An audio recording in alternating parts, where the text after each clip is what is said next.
요한복음 15장 15절에서 18절 말씀, 그리고 요한복음 25장 요한복음 18장 25절에서 27절까지의 말씀 이렇게 봉독하겠습니다. 저와 여러분이 한 절씩 교독하도록 하겠습니다.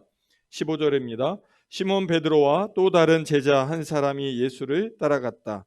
그 제자는 대제사장과 잘 아는 사이라서 예수를 따라 제사장의 집 앞들까지 들어갔다.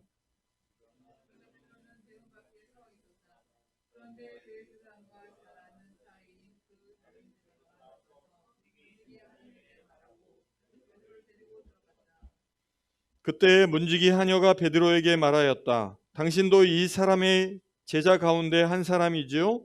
베드로는 아니요 하고 대답하였다.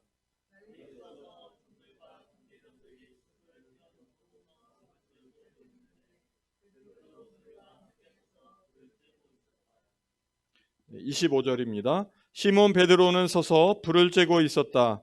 사람들이 그에게 물었다. 당신도 그의 제자 가운데 한 사람이지요? 베드로가 부인하여 나는 아니요 라고 말하였다.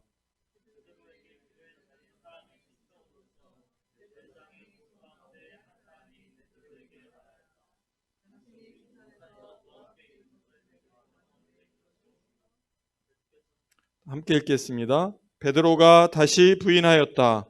그러자 곧 닭이 울었다. 아멘. 잠깐 기도. 오늘 말씀의 제목은 시몬 베드로입니다. 시몬 베드로. 우리가 잘 베드로를 알고 있죠. 또 오늘 내용도 우리가 주일학교 설교서부터 많이 듣던 내용입니다. 예수님의 충성스러운 제자 베드로가 오늘은 가장 역사의 치욕적인 일을 벌이는 그런 날입니다. 아마 베드로의 그 가문에서는 우리 조상 베드로가 이렇게 예수님을 모른다고 3번이나 부인하는 그런 일들로 인하여 참 마음이 아프다, 그런 생각을 할 수도 있지 않을까 생각합니다. 오늘 베드로의 이런 결정, 또 이런 이야기들이 어떠한 배경 가운데 이야기가 나왔는지 우리가 함께 생각해보고, 또 우리는 과연 어떠한 마음으로 또 살아가야 할지 함께 생각해보는 그런 시간을 갖고자 합니다. 오늘 시몬 베드로 이렇게 이야기했는데, 시몬 베드로의 겨울 이렇게 부연을 붙이고 싶습니다. 이 시대에 많은 사람들이 계절적인 겨울이 아니라 인생의 또 경제의 겨울을 지금 보내고 있지 않나 생각합니다. 며칠 전 국민일보 기사를 보니까 저희는 국민일보를 신문사에서 공짜로 보내줘요. 그래서 제가 이렇게 뉴스페이퍼, 신문을 드는 신문은 국민일보밖에 없습니다. 그래서 국민일보 일면 기사에 이렇게 나왔습니다. 지난 한 달, 그러니까 1월 달에 일자리 숫자가 줄어들었는데 그 숫자가 100만 개의 일자리가 줄어들었다고 합니다. 100만 개. 대전시 인구가 150만 명입니다. 150만 명. 그러면 대전시 인구의 3분의 2에 해당되는 사람의 그 일자리가 없어졌다는 거예요. 그래서 이 코로나 시기를 보내면서 음식업이라든지 숙박업, 여행업 이런 데가 이제 굉장히 직격탄에 맞았죠. 노래방, 그 외에 여러 사람들이 운집하고 영화, 극장 이런 데 저희들이 잘 가기 어렵지 않습니까? 이렇게 많은 어려운 시기를 보내고 있습니다. 또 이런 것과 관련돼서 우리 청년들의 일자리가 많이 줄어들고 있죠. 이제 대학을 졸업하고 사회에 희망을 가지고 새로운 일자리를 구해서 나가야 하는 이 시기에 일자리가 없는 거죠. 또 우리가 사회적으로 보면 우리 노인들이 또 이 겨울의 시기를 보내는 것이 아닌가 생각합니다. 저도 이제 부모님을 모시고 있지만 예전에 우리 부모님 세대에는 부모님을 봉양하는 것이 효도고 그 효도가 인생의 가치 중에 굉장히 중요한 가치 기준에 속해 있었습니다.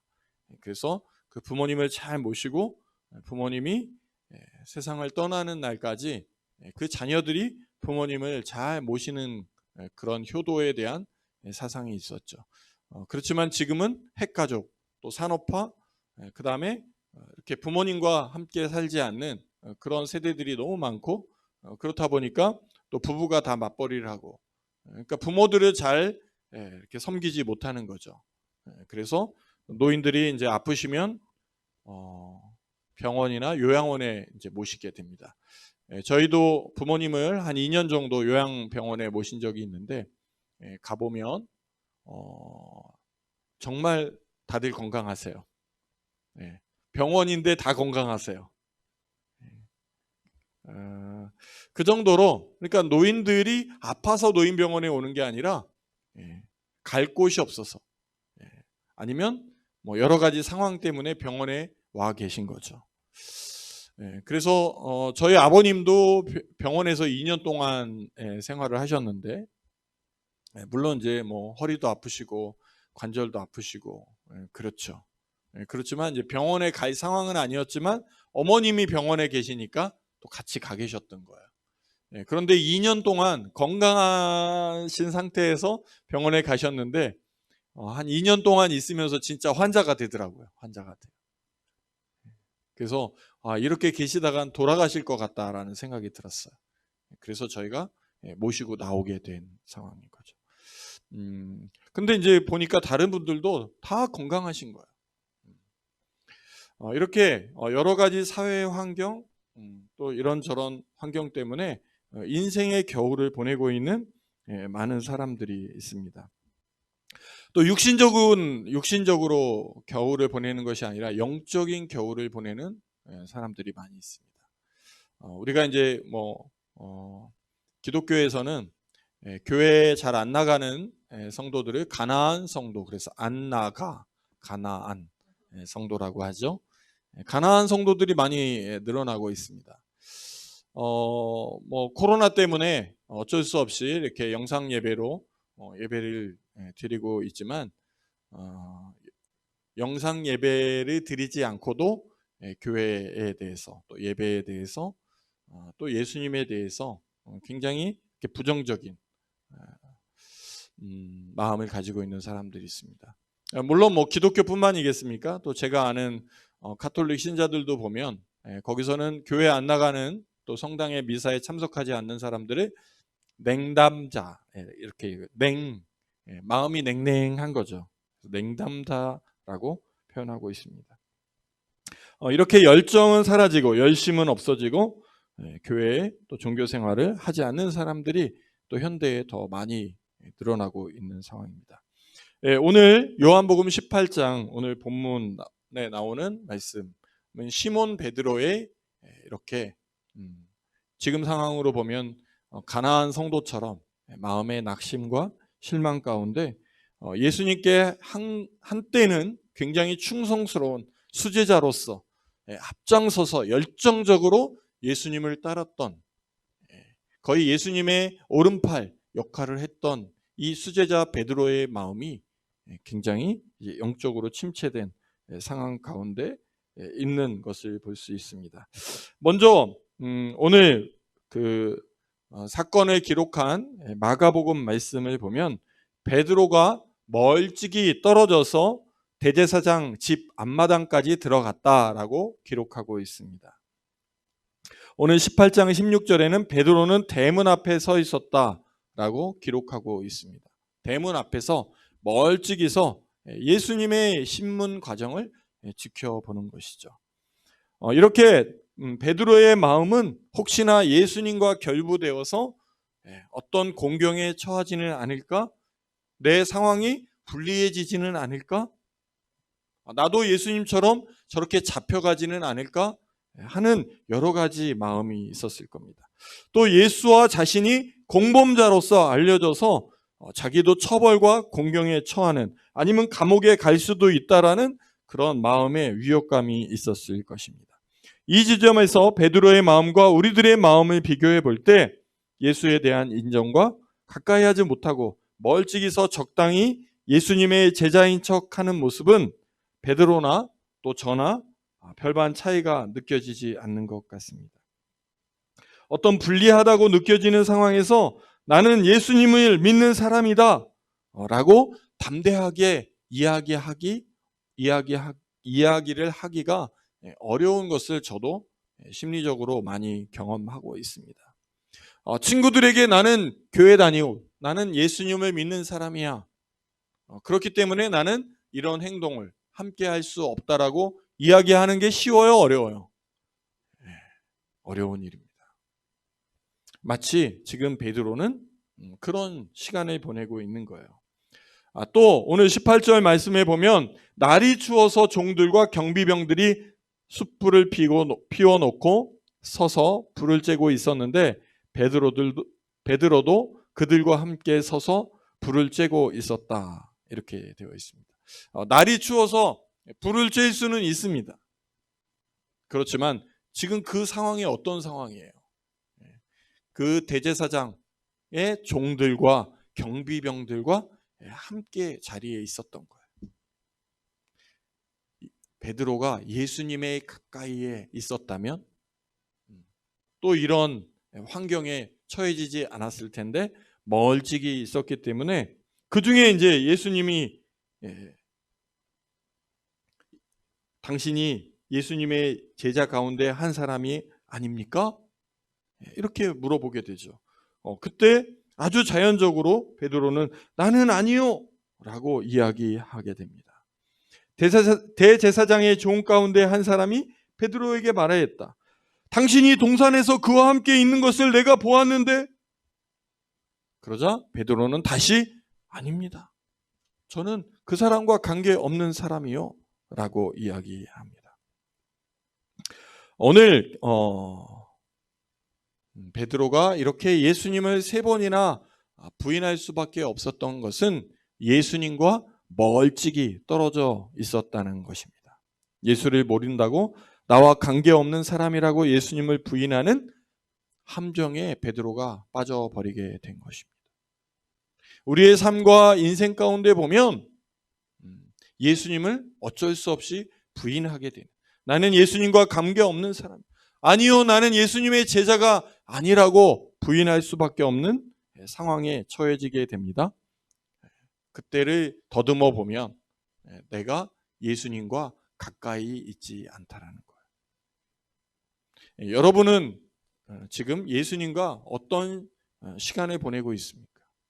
내가 예수님과 가까이 있어, 나는 예수님의 제자로, 나는 예수님을 따르는 충성스러운 일꾼으로, 또 예수님께 헌신한 성도로 예수님과 가까이 있어 예수님과 함께 동행하며 또 예수님의 음성을 들으며 또 나의 마음을 예수님께 표현하는 가까운 시간을 보내고 있는지, 오늘 베드로처럼 멀찌감치서 나랑 적당한 관계를 유지하면서, 그러면서 나에게 어려운 상황, 난처한 상황이 되면 나는 그 사람하고 관계없는 사람입니다. 나는 예수님과, 나는 교회와 관계없는 사람입니다. 이렇게 거리감을 두고 있지는 않습니까? 우리가 지금 이 시간도 예배에 함께 나와 있지만 우리에게 많은 유혹거리들이 있죠. 따뜻한 불이 있죠. 따뜻하고 안락한 집에 침대가 있을 것이고, 또 소파에 안락하게 앉아서 TV를 볼 수, 불을 쬐는 그런 시간들, 육체의 안식을, 내가 재밌어하는 TV를 드라마를 볼 수 있는, 책을 읽을 수 있는 그 시간, 그 따뜻한 불가를 놔두고 기도의 처소에, 예배의 자리에 여러분들이 나오기까지의 그 갈등들이 있었을 것이에요. 내가 준비한 헌금을 만지작거리며 이 돈이 있으면 내가 무엇을 살 수 있을 텐데, 세뱃돈을 10만 원 받았는데 그 중에 10,000원을 내가 헌금해야 돼. 내가 월급을 몇백만 원을 받았는데 거기에 11조를 또 하나님 앞에 드려야 돼. 이렇게 만지작거리는, 해야 돼 말아야 돼, 그런 고민을 하고 있지는 않았나 생각이 듭니다. 또 내가 사고 싶은 물건들이 있었는데, 또 재미있는 일들, 더 하고 싶은 일들이 있었는데 내가 이 돈을 하나님 앞에 드려야 하는가? 이런 고민을 우리는 하게 되죠. 정작 영적인 일이나 예수님을 알아가고 예수님과 함께하는 시간을 할애하고. 저도 오늘 아내한테 혼났습니다. 이제 아래 청소하고 이제 집에 딱 올라갔는데 또 핸드폰이 궁금하잖아요. 소파에 탁 앉아서 핸드폰을 당근을 보고, 지금 1층에 형제들 책상이 좀 흔들거려요. 하나는 이제 저희가 당근에 사서 이렇게 좀 예쁜 걸 갖다 놨는데, 한쪽 게 이제 우리 오픈할 때 약간 어린이용 책상을 갖다 놨더니 이게 책상이 막 흔들거려서 그거와 맞는 책상을 하나 사야 되겠다. 그렇게 이제 생각이 들어서 책상을 요즘엔 테이블을 많이 검색하고 있습니다. 이렇게 이제 당근을 보고 있었는데, 이제 아내가 아니 당신은 주일날 아침에라도 말씀 준비도 하고 기도도 하고 예배를 준비해야지 핸드폰을 보고 있느냐. 네, 그렇죠. 말은 맞는 말인데 마음이 별로 좋지는 않더라고요. 그래가지고 이제 핸드폰을 딱 주머니에 넣고, 어떻게 이쪽에 이제 컴퓨터 있는 책상을 왜 보게 되는지 이렇게 봤는데, 거기에 은세미가 많은 낙서를 책상과 그 모니터 받침대에다가 엄청 빽빽하게 낙서를 해놓은 거예요. 세상에 이런 일이. 그래서 또 은세미를 또 혼내고, 그렇다 보니까 이게 예배에 내려오는 제 마음이 참 무거웠습니다. 그리고 1층에 사무실에 탁 내려왔더니 우리 정국 형제와 하은 자매가 열심히 또 컴퓨터를 가지고 핸드폰을 가지고 일을 하는 거예요. 나도 혼났으니 너희도 좀 혼나봐라. 앞으로 사무실 쓰지 마세요. 형제들과 같이 있으세요. 왜 산책은 정국이만 가는 거야? 하은이도 같이 가야지. 이렇게 마음이 편치 않죠. 예배에 내려오는. 잠언 말씀에 사람을 두려워하면 올무에 걸리게 되거니와 여호와를 의지하는 자는 안전하리라. 우리가 사람을 두려워, 올무에 걸리는 거예요. 덫에 걸리는 거예요. 함정에 빠지는 거예요.